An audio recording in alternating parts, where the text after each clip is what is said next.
It's John Carpenter's birthday. Just happened. I thought we'd talk about The Eyes of Laura Mars. Like Irvin Kershner, director of Empire Strikes Back. Love it. My favorite movie ever. What other movies has he directed? I'd always heard about like Return of the Man Called Horse. One of them is Eyes of Laura Mars, and screenwriter John Carpenter. So it's like, okay, I got to check this out. Oh, by the way, I'm Tom Scioli, author of Godzilla's Monsterpiece Theatre. Issue 3 is going to be in stores before the end of the month, and it's Godzilla versus Dracula. So check that one out. Can't wait. I'm Matt Zeoli. When Irvin Kershner talked about this movie, Eyes of Laura Mars, he said he like minimized Carpenter's involvement in it. He said, this project was brought to him, and it had Carpenter's script or treatment or whatever, and he said he just threw the treatment away. He said he didn't like it. He said it was all effect. It was this, and that Irvin Kershner kind of threw it out the window, and with like a writer, the two of them like researched like the fashion world and stuff, fashion photography, and like crafted like a world and a story. And so now I would love to read John Carpenter's original script for this. It was called Eyes. Oh, that's cool. It was called Eyes, and I'd love to read it. I couldn't track it down. I don't know if it's something that is out there or is not out there. I'll take a look too, because I'm craving it now. That would be a good thing to check out, because I'm really curious what was there, because he gets a story by credit on this, not script. Again, that would make sense if they just sort of threw out what he did. What I know about Eyes was it was like the same gimmick, that like this woman can see murders happen. I love it through her eyes. But it's like, just thinking about what the John Carpenter version of that would be. It just seems like it would be so amazing. Yeah, like this was being filmed around the same time that Halloween was being filmed. So Kersh had no way of knowing that, like, okay, this guy was about to make Halloween, and he sort of denigrated it by saying it was about effect and it was like too simple. But like so much of the beauty of Halloween is the simplicity of it. It really is. And there's another, like, when I went down the rabbit hole with Carpenter recently, I was trying to, I would see this on his filmography and not like pay any attention to it. I kind of like glossed over it. I saw it's got such a striking box art, or like the image for where it's like this black background and then just these eyes. Irvin Kershner, I would always like try to see like anything else he did, because like Empire Strikes Back is RoboCop 2. RoboCop 2. Never Say Never Again. He was like the guy for like sequels or like returns. He's in On Deadly Ground with Steven Seagal. He has like a bit role. He became an actor for a little while. And George Lucas is professor at USC. Right. Yeah, that's how George got to know him. Great New York movie too. Like, it looks great. One is called Somebody's Watching Me. Okay. And it was Carpenter made that like right before Halloween. Okay. It was a TV movie, and it just popped up. I was trying to track it down. It popped up on Criterion Channel last year. Yeah. And it's about like somebody spying on a woman from a building across the street. Like voyeur kind of stuff. And that's the one that's like kind of like the sister movie of Halloween. Oh, interesting. The other thing about Irvin Kershner playing down John Carpenter's role in this, it does make me think of Empire Strikes Back. Lucas would play down, and maybe Kershner too, I don't know, but Lucas would play down Lee Brackett's role as screenwriter. Like he would basically say the same thing, that like Lee Brackett's script for The Empire Strikes Back was unusable. They threw it out and started from scratch. And then we read Lee Brackett's script and our minds were blown. And so much of Empire Strikes Back is there in that. Like, it's not the finished movie, but it's like 90% there, plus a little bit of extra cool stuff. Dude, that was one of my favorite moments for the show too. Yeah. If you haven't watched that episode, check out our Lee Brackett Empire Strikes Back. I think it's called like Wampa versus Wookiee or something. But so I wonder if the same thing's going on here. Like maybe more of the John Carpenter like movie is actually here in the finished product. Yeah. And that it's just kind of being like, for whatever reason, they're minimizing his role in it. So that would be good to find out. So I really do want to read that. And if anybody, has it, send it to the P.O. box. Yes, please. And but so what did you think of this movie? What's your review? What's your take? I loved it. I love seeing like old New York stuff, and it was like gritty.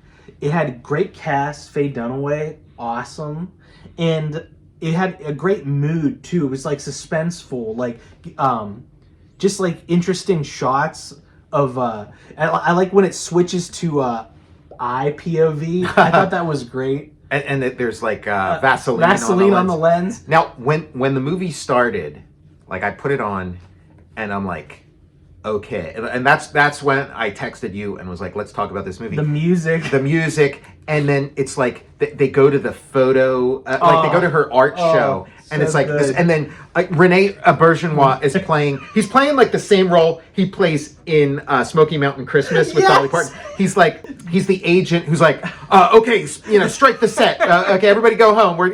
He's like, take five. Take five. He's pampering his client and stuff, and he shows up and he's got this like amazing 70s hair, this like huge like blow dried hair. He's got this like scarf going, and they're going into this this like trashy art exhibit, and it's like Studio 54. And I was like, this is going to be, it's going to be an amazing movie. And then it never got to those like heights, the excesses that I wanted it to get to. Like it didn't take off in the way I wanted it to. And you're right, amazing cast. Like all the pieces were there, but somehow it just didn't ignite.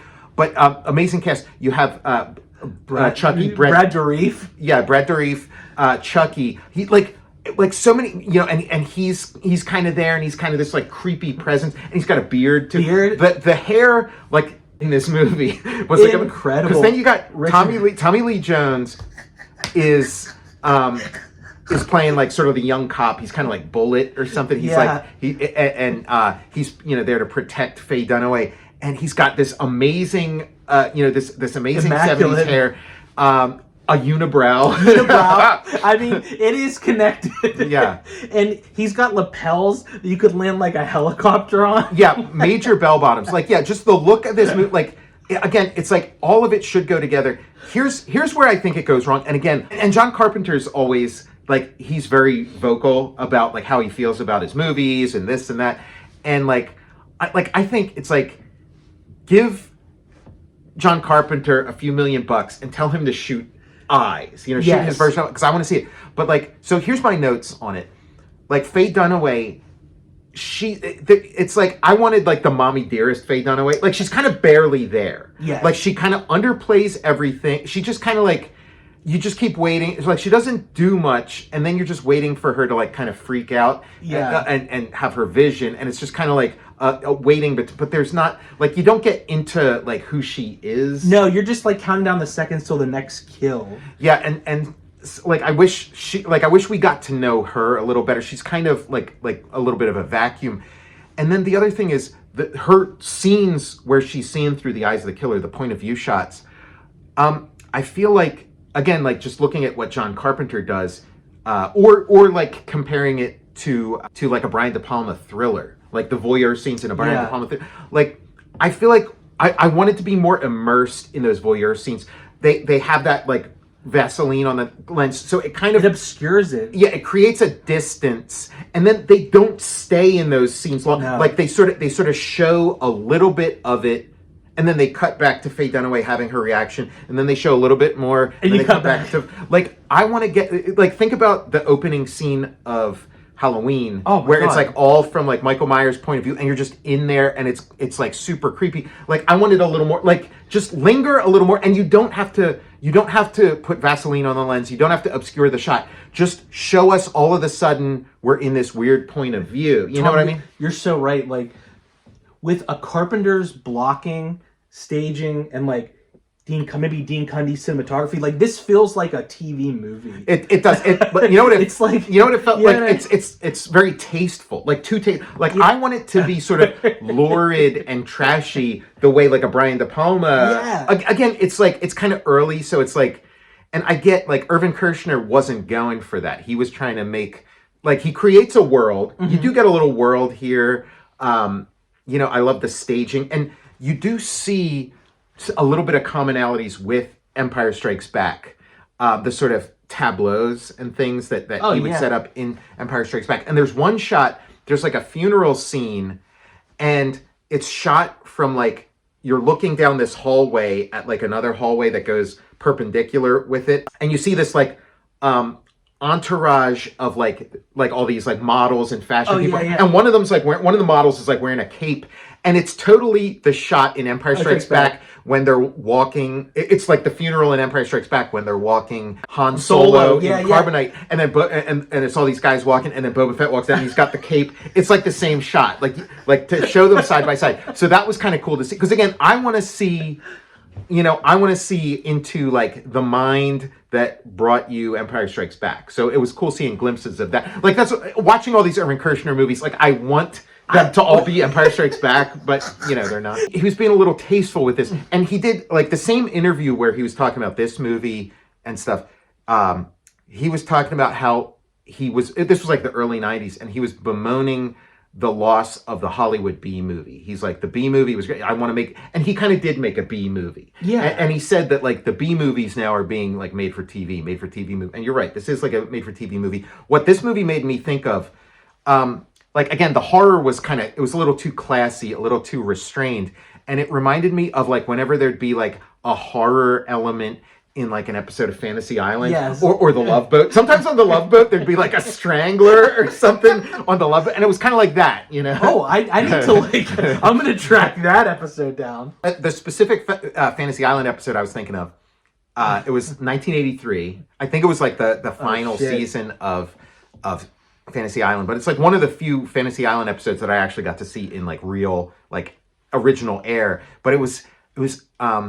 And I wanted to find it online. I couldn't find it. I could find the listing, but I couldn't find it streaming anywhere. But it was, this guy goes, like in his fantasy, he goes back in time to like the 1800s or whatever. And there's this like evil wax museum. There's this guy who like puts people in wax and stuff. Oh shit. So it kind of reminded me a little bit of that. It's like made for TV horror. I had been trying to fill in the blanks on famous directors, like non-theatrical stuff. Yeah. So John Carpenter has 2 westerns. I'm gonna check those out. I found them on YouTube. I'll send you the links on those. And then last year I watched a TV movie from Steven Spielberg. Okay. It's like a haunting at like a farm. Oh, nice. Duel is like the big famous TV movie that he did. That I love Duel. We gotta cover that one with that. Yeah, look at this cast. So you got Faye Dunaway, Tommy Lee Jones, Raul Julia, and then the music is great. It's all this like disco. Like I wanted it to be way more disco. Like I wanted it to be like uncomfortably dated, the way like a Brian De Palma movie is. Like I wanted that, and I wanted it like super trashy. Like it flirts with trashiness. Like they have like her photography. It looks like they're making like 10cc album covers, but it is kind of great. The thing that was interesting to me is like they keep talking about, oh, what a sick mind Laura Mars must have to come up with these sick photos, and then she's like, no, I'm talking about this, I'm doing that. But it's like, meanwhile, it's like, oh, it's the sick mind of Irvin Kershner. It's like Irvin Kershner trying to come up with artsy, but his version. All the pieces are there. Like it is like this compelling world and stuff. It's just either commit to this sort of dirt simple but really appealing premise of like she sees murders from the killer's point of view, like commit to that, or commit to this like fashion world. But the merging of the two isn't. Stay in that part. Stay in like the Studio 54 party, or like the coked up trailer where they're doing the makeup. I watched this, and then like recommendations came up after, and Dressed to Kill came up, and I'd never seen this before. I never saw Dressed to Kill. Either. And when I watched Dressed to Kill, I was like, oh, this is the stuff. This is what I want. This is what I wanted Laura Mars to be. But this is it. Because it was like... it's immaculate. That movie's great. Yeah, we'll have to do a Dressed to Kill episode sometime. But Dressed to Kill starts out, like, right off the bat, is like a shower scene that's like super... like that, and that's Brian De Palma. Like, he's giving you these shower scenes. There's sort of like a cat and mouse moment in a museum in Dressed to Kill, where it's like, from her point of view, and she's walking through, and then there's this mysterious guy and all this, and it's like you're holding your breath the whole time, and it's like those scenes of like Laura Mars like seeing these horrible, like being forced to sort of see these horrible things enacted, like a little bit of that. We needed now again. Obviously, De Palma had done a few movies before this came out, but then like Dressed to Kill and Blowout, Body Double, like those all came after this. So I don't know if maybe there's like there's a conversation going, like De Palma's doing his thing, and then maybe De Palma saw this and was like, no, that's, let me show you how it's done. Could you imagine if De Palma directed this one? Well, it feels like I do wonder like what the thinking was, because it does feel like it's in that, you know, it's in that vein. It's just not, it's not hitting them, like it's not going for it. You know, De Palma would get criticized for like overdoing it and this and that, but it's like, if you're gonna do it, go for it. Kersh is a little, like you said, he's back here. He's a little more disciplined. And again, he wanted to make something kind of, I guess, maybe more tasteful and stuff. And there's no place for tasteful. you know what I mean? There's. Dude, Dressed to Kill. Even the cops in Dressed to Kill, like, yeah, Dennis Franz. Dennis Franz, a classic De Palma player. Yes. Another Carpenter. We could watch Christine after, because yeah, I always liked Christine. That I can never remember his name. He's the kid in Dressed to Kill that's filming. In Dressed to Kill, he kind of had like a setup that was almost like pre-personal computer. It was like all these wires and little LEDs and stuff, you know, displays, and he was like all this like weird stuff going on. I mean, that's De Palma. Yeah, De Palma. Yeah, he's like a yeah, he was like a nerd like that too, a tech head. Yeah, and he's like rigging up his Super 8 camera to like do some, yeah. Again, like we'll do a separate Dressed to Kill episode. Great entry in the legendary Irvin Kershner's filmography. Yeah, he does. I assumed he was more prolific than he was. Like just a handful. Yeah, just a handful of movies. I guess he kind of started later. Like he was sort of like older when he started or whatever. And then I think RoboCop 2 put him in director jail like big time. I don't think we've done a RoboCop 2 episode. We haven't. And he's like he was proud of RoboCop 2. And again, like, he didn't push things far enough in Laura Mars, and then RoboCop 2, he probably pushed things way too far. I remember like crying when I was little watching. What? That's a nasty movie. I love it. Yeah, they were asking. Yeah, again, like I feel like I'd be better equipped to watch it now as opposed to like when I was a kid. But in this interview, like they were asking him like, "Oh, do you think you'll do RoboCop 3?" And he's like, "Look, you know, there's only so much you can do with RoboCop, and I feel like we did it. Like we did everything you could possibly do with RoboCop, and it's done." I love RoboCop 3. Yeah, I'm a fan of RoboCop 3 also. I like RoboCop 3 better than RoboCop 2, but I feel like I need to revisit RoboCop 2. We kind of live in the world of RoboCop 2. So. Yeah, Carpenter is. I mean, he is like, you know, Occam's razor or something, or like, you know, he just, you know, keep it simple, stupid, all that kind of, like. It's almost like that fake movie at the beginning of Blowout is almost like a remake of this, because you're seeing this entire sequence just from like the killer's point of view. This like long sequence and like super voyeuristic. It's a complete movie, because they even have when those cops come out, the cops are like, "Yeah, Chief sent us here. There's reports of a killer in the area." So you get the backstory. Yeah, and then there's a shot in that Blowout mini movie where like you see the killer looking in a mirror, and you get a little bit of that in Laura Mars also, where like you see the killer seeing in the mirror. It has all the ingredients. It's just there.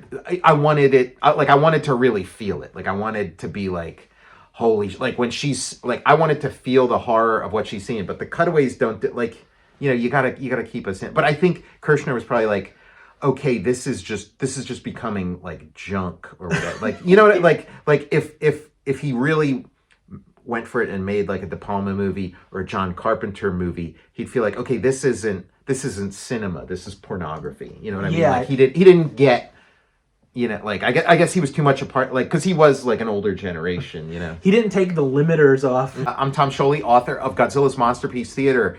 Issue 3 will be in stores soon. I'm Matt Zeoli. And yeah, we'll see you next time talking about more movies. It's the eyes of William Shatner.